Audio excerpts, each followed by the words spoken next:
কি সীতাকে উদ্ধার করার জন্য যুদ্ধটা হয়েছিল, আর এখানেই আর কি রাবণ ভার্সেস জটায়ু। হ্যাঁ, আর এই যে মন্দিরটা যেটা বানানো হয়েছিল সেটা বিজয়নগর স্থাপত্যের টাইমে। বাহ। সেখানে দুজন ভাই ছিল, একজন ভাই অন্ধ ছিল, তো এখানে সেই স্বামী মানে শিবের আশীর্বাদ পেয়ে বোধহয় তার মানে অন্ধত্ব গেছিল, তার জন্য সেই উদ্দেশ্যেই মন্দিরটা নির্মিত হয়েছে। এই মন্দিরটা বানায়। বাহ, অনেক কিছু জানতে পারলাম। সেখানে একটা হ্যাঙ্গিং পিলার আছে, যেটা হচ্ছে এরকম ঝুলন্ত অবস্থা আছে, তলা দিয়ে আর কি ইয়ে করা যায়, কাপড় বের করে দিলে ওটা ঝুলন্ত আর কি পিলারটা।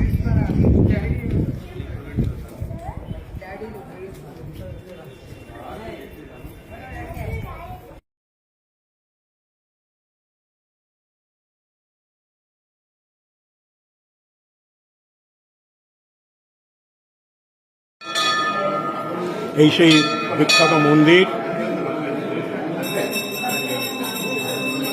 শিবলিঙ্গ।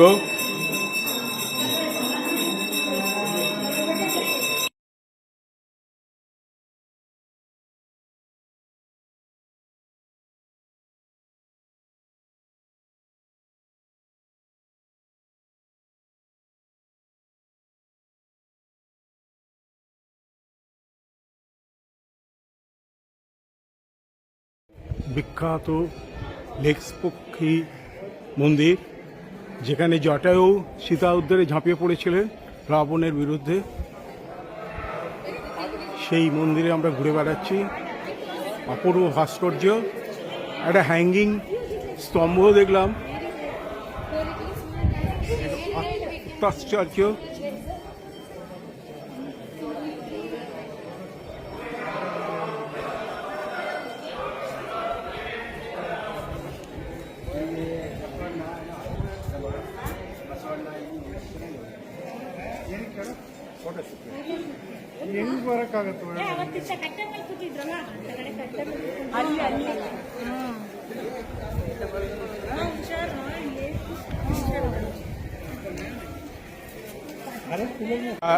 বিশ্বের আশ্চর্য, এটা একটা হ্যাঙ্গিং স্তম্ভ, ঝুলছে পাথরের স্তম্ভ,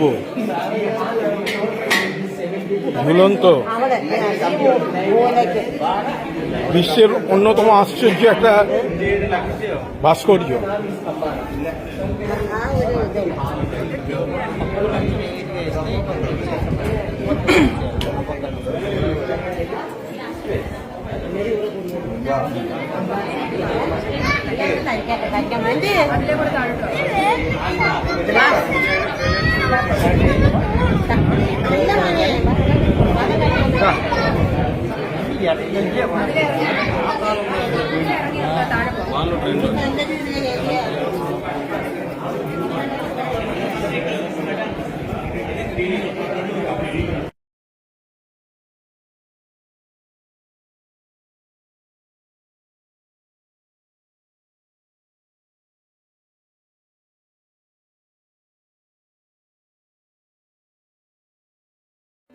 সীতার পায়ের ছাপ সেটা এখনো রয়েছে এই মন্দিরে। এটাই বিশেষত্ব। যদিও এটা স্পেশালি শিব মন্দির, দুর্গা মন্দিরে দুর্গা ঠাকুর ও অন্যান্য মূর্তিও আছে, কিন্তু সীতার বহু যুগের সীতার পায়ের ছাপ দেখতে পাচ্ছি।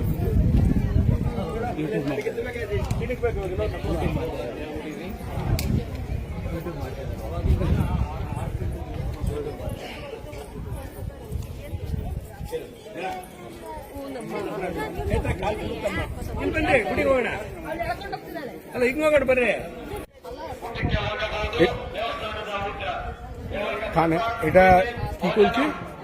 প্লেট খাওয়ার, এই যে বাটি। ও আচ্ছা, খাবার।